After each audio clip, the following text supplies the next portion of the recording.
on Tuesday displayed its indigenously developed Tejas light combat aircraft at the 4-day Singapore Air Show. The IAF shared some highlights from the enthralling display by the aircraft at the air show.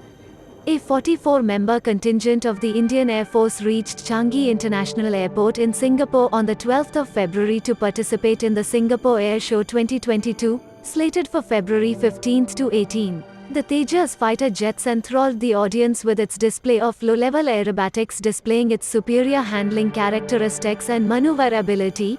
The participation of IAF in the air show provides India with the opportunity to showcase the Tejas aircraft and to interact with counterparts from Royal Singapore Air Force and other participating contingents. The Tejas is an Indian fighter jet developed by Hindustan Aeronautics Limited for the Indian Air Force and Indian Navy in collaboration with the Aeronautical Development Agency. Tejas was the result of the light combat aircraft program that began in the 1980s to replace IAF's aging MiG-21 fighters. The first Chinese-made J-10 multi-role fighter jets for the Pakistan Air Force have appeared in China. Once delivered to the PAF, the single-engine J-10 medium-weight fighter will help modernize that service and further deepen the military relationship between Pakistan and China. Unofficial photos of at least one J-10 in the markings of the PAF was taken at an undisclosed airbase in China. A rear view of the aircraft seems to confirm that it's powered by a Chinese-made WS-10B Teheng engine, rather than a Russian AL-31F as used in the older versions of the jet. That would imply that Pakistan is buying the latest J-10C version, which would in turn expedite the sale since it would not require approval from Moscow for the transfer of engines and related parts. While Pakistan has long been earmarked as a likely customer for the J-10, the closest thing to an official announcement came only last December 29.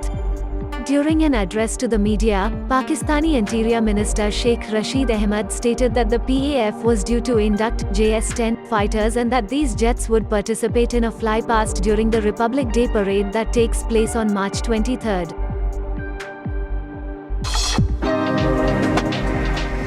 The Indian Space Research Organisation, the country's national space agency, recently announced plans to test out its reusable launch vehicle technology demonstrator, RLVTD. In the next few months, the vehicle itself bears a striking resemblance to the now retired space shuttles that used by NASA. However, the demonstrator is small compared to a full-sized space shuttle. The first test will involve a landing experiment in which the RLVTD will be carried via helicopter up to 3 to 5 kilometers high before being released. The vehicle will then glide towards a runway roughly 4 kilometers away and autonomously land.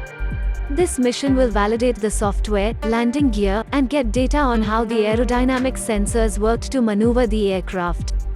Mr. Unnikrishnan Nair, director of the Vikram Sarabhai Space Center, said that once the landing mission completed successfully, ISRO will be ready for the orbital re-entry experiment of the space shuttle. Since the shuttle will be reusable, it will also cut costs for the ISRO and Indian space program.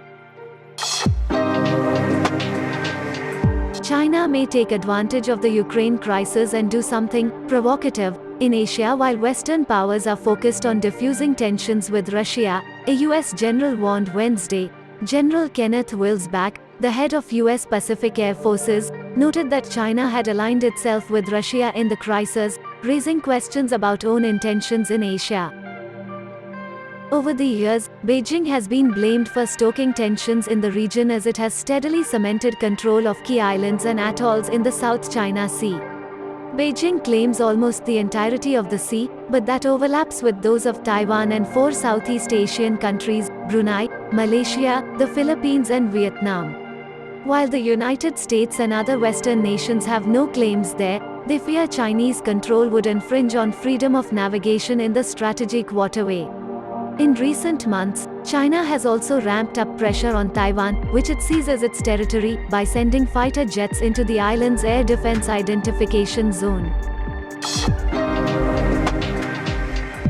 The Chinese have been rapidly building defense infrastructure along the line of actual control, indicating that they are preparing for a long period of tension with India. Since last summer's visit to Tibet by Xi Jinping, the Chinese authorities have been rapidly building defense infrastructure along the line of actual control, indicating that they are preparing for a long period of tension with India.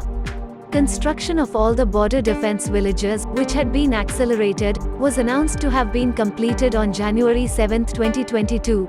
The living conditions of the troops are also being improved, indicating plans for the long-term, or even permanent, presence of the People's Liberation Army.